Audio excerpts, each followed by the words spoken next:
Hello Sagittarius, and welcome to your new moon lunar cycle insight video for the cycle beginning with the new moon in Virgo on the 9th of September and culminating with the dark moon period as we head towards the Libra new moon on the 8th of October. So we begin this month with those grounded, earthy energies of integration still in play.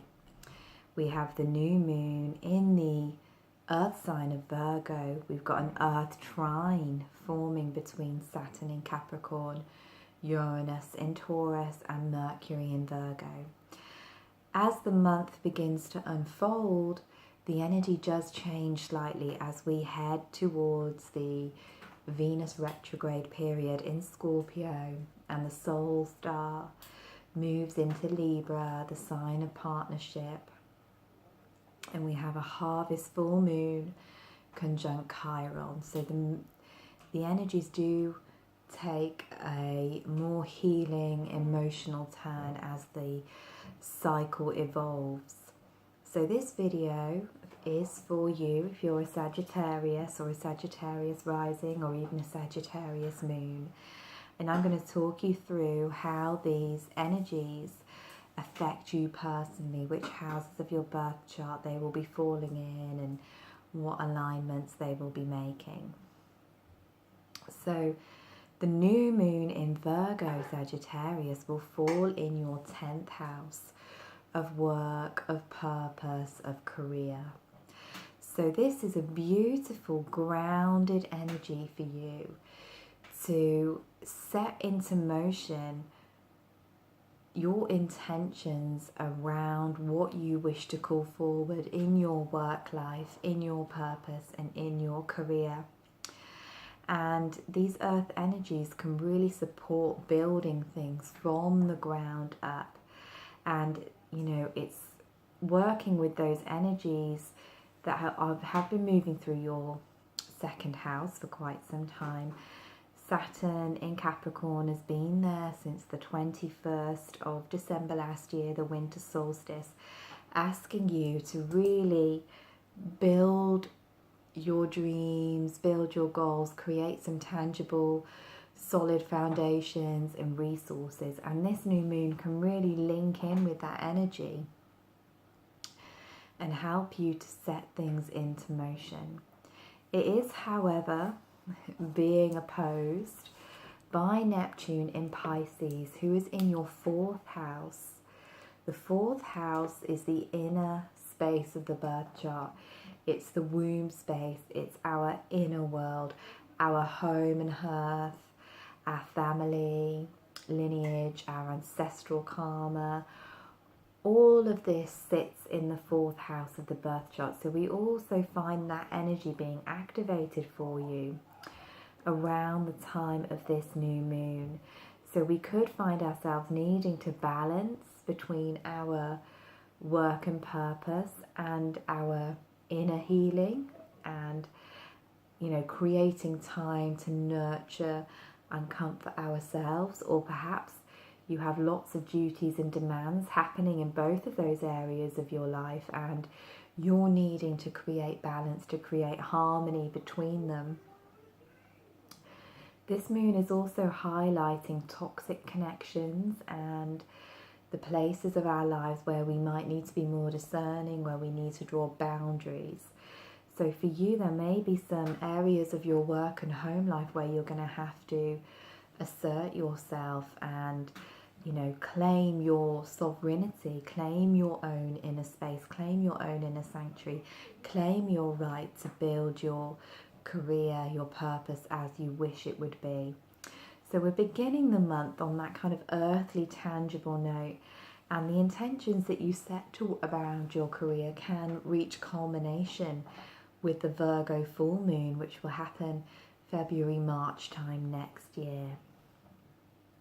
So as the new moon rises, Venus, the love goddess, heads into Scorpio, where she will be spending the good majority of her retrograde period this year.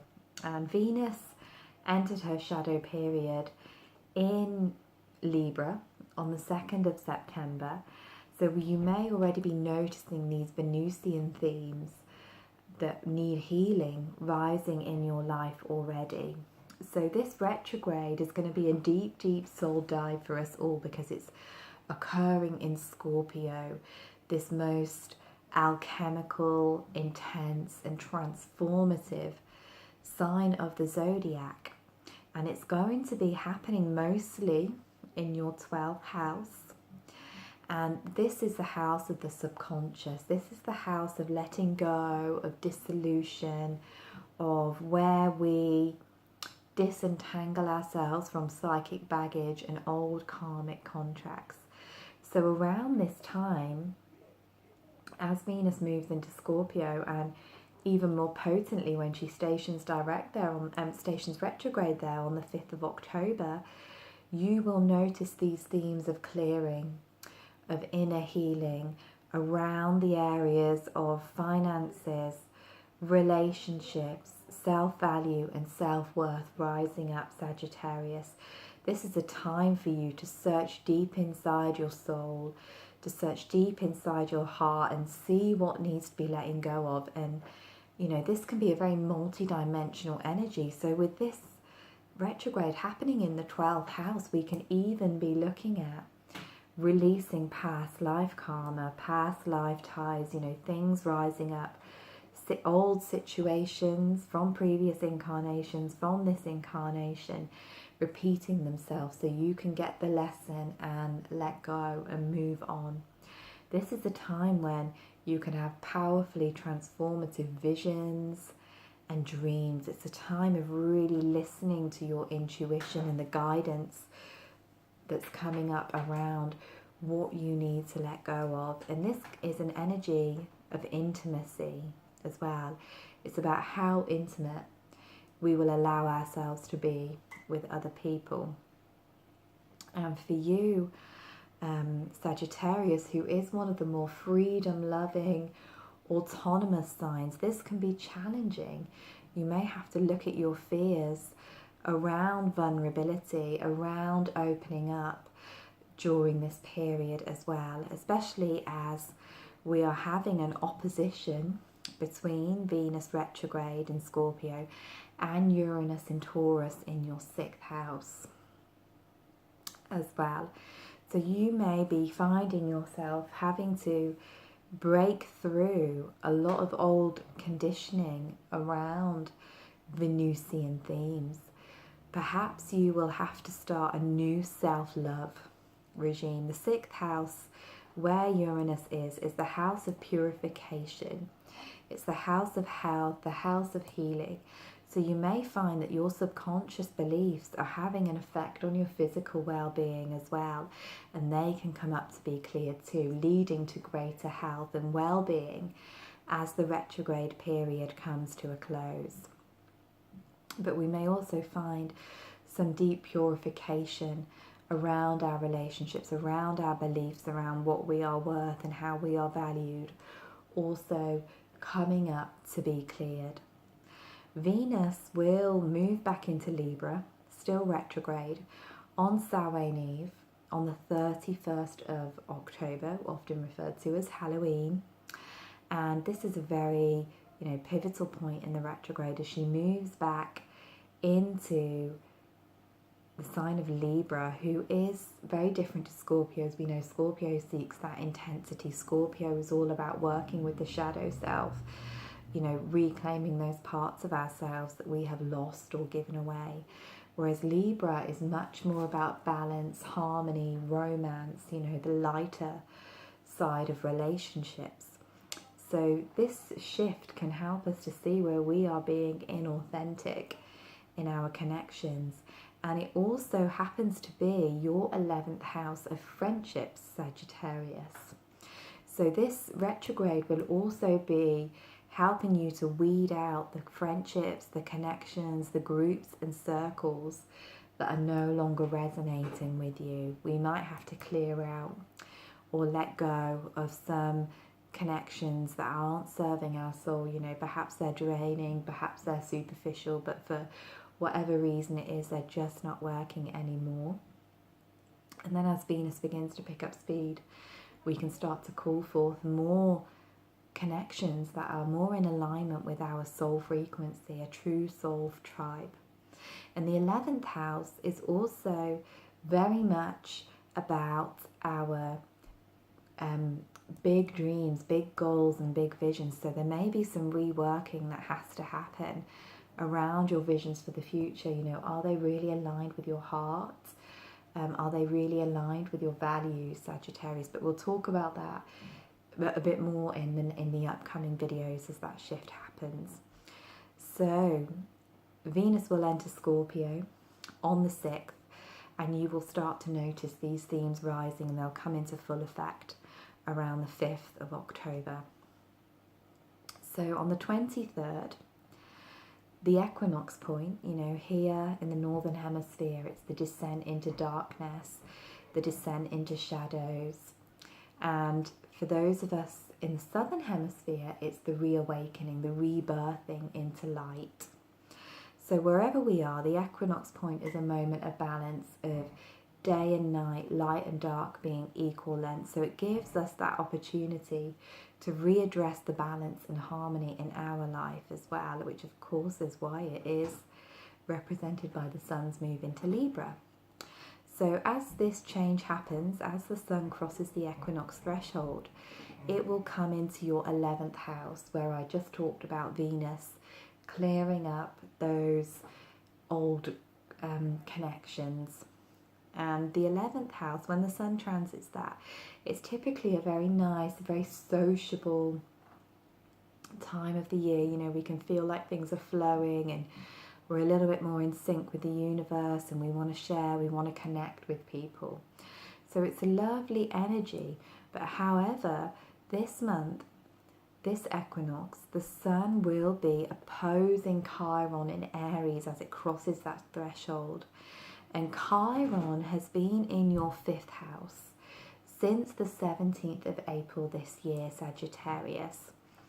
And wherever Chiron is transiting, we are looking at our deep wounds, our deep soul wounds. It's asking us to become the shaman in that area of our life. And the 5th house is all about joy, all about pleasure, all about fun and creativity. And it's the house of authentic self-expression. So we can see the energies of Leo and Sagittarius combining here. And both of those signs are very much about the expression of self. So Chiron here is really highlighting the wound of identity, of how I express myself in truly authentic ways, how I share my creativity in ways that feel meaningful for me, how I connect with joy and romance and beauty. And also it's the house of self-love. So we can see that theme here again, you know, rising up as the sun opposes Chiron. We can be looking at this 5th and 11th house axis of, you know, how am I working to share my creative endeavors with the collective? Are my endeavors truly in alignment with my inner calling, with my inner vision? And that's something that can be really worked on, and we can see how far we've come, learning the lessons of Chiron in the 5th house at the full moon in Aries, which will be conjunct Chiron and in opposition to Mercury and the Soul Star in Libra in that 11th house. So it's very much an axis of using your creative gifts to serve humanity. So we need to bring that into balance. Perhaps we might be giving too much and not focusing on birthing our own dreams and visions. Or perhaps we are not feeling like our creations are good enough to share with the world. Perhaps we've disconnected from those things that bring us joy. So these are all things that can be looked at. And, you know, there may be also a feeling with the moon squaring that Saturn in the 2nd house that I mentioned earlier, that, oh, okay, I want to serve the universe, I want to be in my creativity, but how can I support myself financially if I do that? So the key is learning to value yourself, learning to honor your gifts and what you are sharing with the world, finding that balance between giving and receiving, Sagittarius. So that's a deeply soul healing moon for us all, which, you know, perhaps is one of the most potent ones of the year, apart from that Aquarius lunar eclipse that we had in the summer. So Venus will officially station on the 5th of October, and that will really kick off those Venus retrograde energies that I've already described. Then we will be heading into the dark moon period just before the Libra New Moon rises on the 8th. And that's also going to be creating a square to Pluto in your 2nd house from your 11th house. So we can see that energy again of fear of how do I support myself while sharing my gifts for the collective good. Because we know, Sagittarius, that you are traditionally a little bit of a wanderer. So there may be that energy of not really wanting to commit to things as well that can be highlighted around this time. So it's about discipline and devotion and finding the joy in the work, you know, finding the joy in the sharing of your gifts and talents. So I'm going to pick a card for you from the Goddess Oracle by Amy Sophia Masharathinki. I think that's how you pronounce it.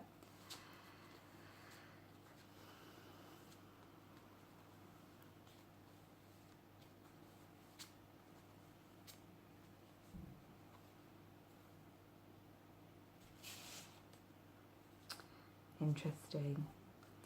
So this is Durga, boundaries. So this is a message for you, Sagittarius, about perhaps the boundaries that you have to draw with other people, the boundaries that you might have to draw within your friendship groups, social circles, or like I mentioned earlier with this new moon, your work life and home life. Perhaps there are people there that are, you know, taking advantage of you or demanding too much of your time, and that's stopping you from building your dreams or from nurturing yourself in the way that you need to be nurtured. And quite often as a Sagittarius, you nurture yourself by exploration, by doing new things, by expanding your knowledge and expanding your horizons. So maybe you're feeling a bit weighed down by duties and obligations, and you just have to say, no, I need some time to just be me, to tune back into that creative flow so I can find my joy,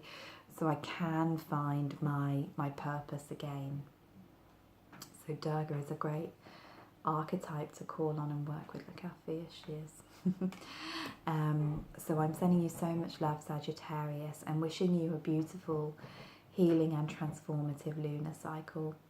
If you wish to connect with me further, there are some links below for my Facebook and pages and groups. Sending you so much love.